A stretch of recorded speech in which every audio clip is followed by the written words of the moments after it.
Ionic bonds are formed by transfer of electrons from one atom to another. Covalent bonds are formed by sharing of electrons. For example, to form the H2 molecule, each hydrogen brings one electron to share in the middle between them.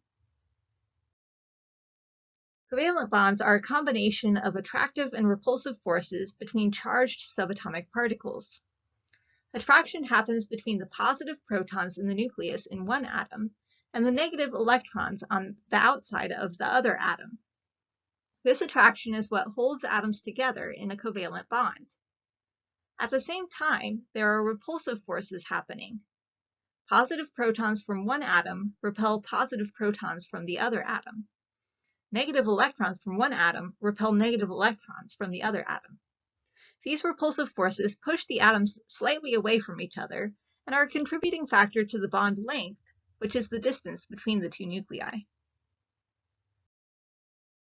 Covalent bonds are formed when nonmetals bond to each other.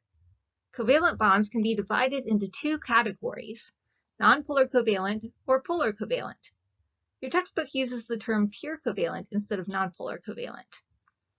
Nonpolar covalent bonds are formed by two of the same nonmetal.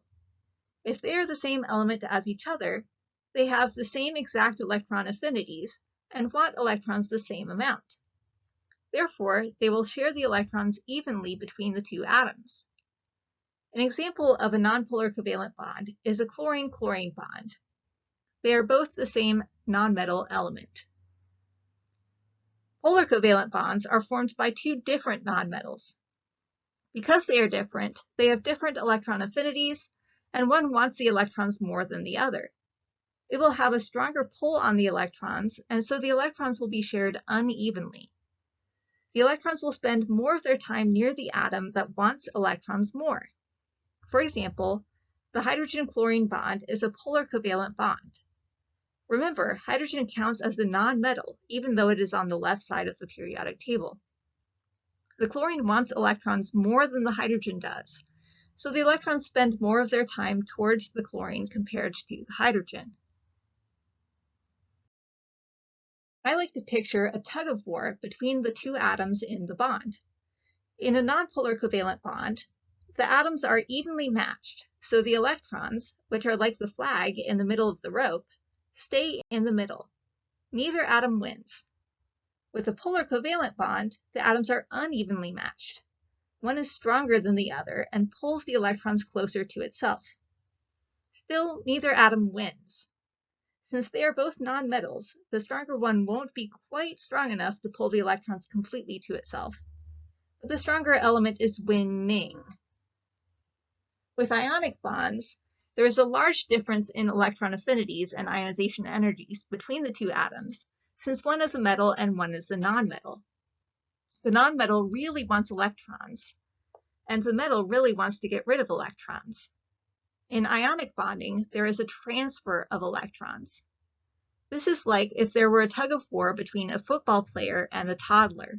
There is no contest. The football player would yank the rope out of the toddler's hands. In the same way, the nonmetal yanks the electrons away from the metal.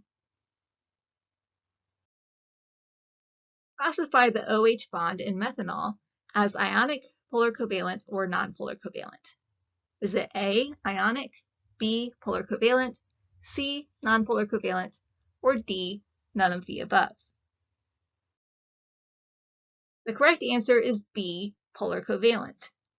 Both oxygen and hydrogen are nonmetals, but they are not the same nonmetal, so the bond is polar covalent.